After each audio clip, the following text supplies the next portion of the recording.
主席，亦都唔該晒保安局局長鄧局長咧，你為我哋即係帶領住紀律部隊啦，喺維護國家安全嘅工作上啦，甚至乎疫情啦。因為最近嘅疫情啦，喺好多嘅疫下咧，我見到有紀律部隊咧都係企喺最前線，為我哋做好我哋而家嘅工作嘅，所以咧都喺度雖然都見到有好多嘅同事啦，都已經係致謝咗，我都想喺度咧都多謝局長嘅帶領，亦都多謝我哋紀律部隊前線嘅工作人員嘅。咁我都知道咧，局長你嘅角色咧真係唔簡單，因為都係委以重任。嚟緊我哋23條立法咧，大家都非常之期待。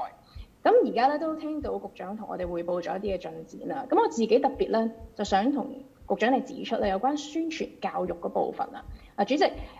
我哋而家咧宣傳教育嘅方面咧，真係可能見到喺佔中啦，甚至乎黑暴嘅時期咧，都係相對咧係要追落後嘅。咁點樣可以防止好似2019年咁樣，我哋有條法例推出嘅時候係被抹黑、被扭曲咧？我相信喺呢一部分咧，我哋要做23條立法咧，都要做好個前期嘅準備嘅。咁啊，主席我都希望咧，即係局長可以考慮下呢部分咧，可以做好相關嘅工作，再將咧法例帶到去我哋委員會討論嘅時候咧，就可以流暢啲、順暢啲，亦都係防止咧2019年黑暴時期咧再次發生我哋嘅法例咧被扭曲嘅。咁呢個係第一點。第二點咧就係有關教育嗰部分咧，其實我都希望咧係可以入到去校園嘅。主席頭先你講到咧，我哋要做國家安全教育嘅部分咧，可能就要交去俾政制嗰邊嘅 panel 啦。咁但係針對23條呢個部分，點樣我哋可以做好個前期嘅工作，將我哋相關嘅法例都帶入去校園，等青年人都可以有所認識咧？希望呢一部分咧，局長都可以考慮一下。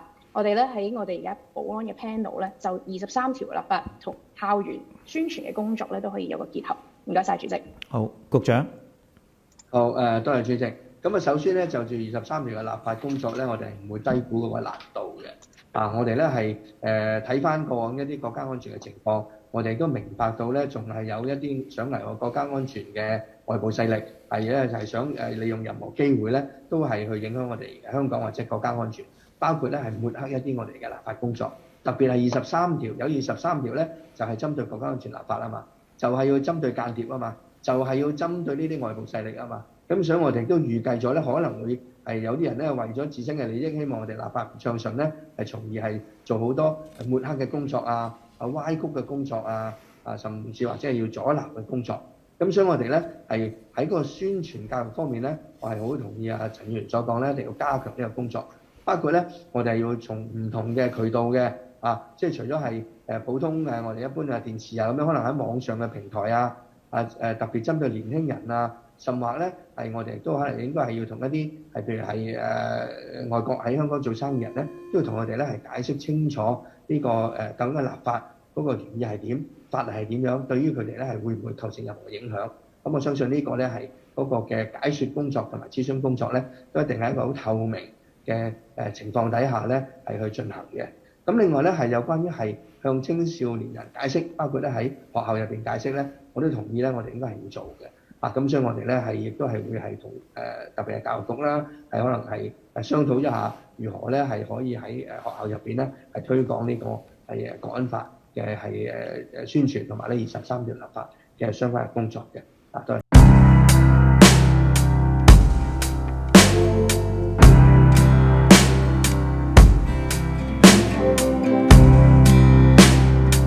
感謝一哥嘅匯報啦，同埋一直以嚟咧帶領住我哋警隊嘅工作，真係辛苦晒啦。2021年嘅罪案數字咧，同2020年嘅比較咧，我見到有唔少嘅範疇咧係不跌反升嘅，例如咧詐騙啦、虐兒啦，同埋一啲嚴重罪行嘅。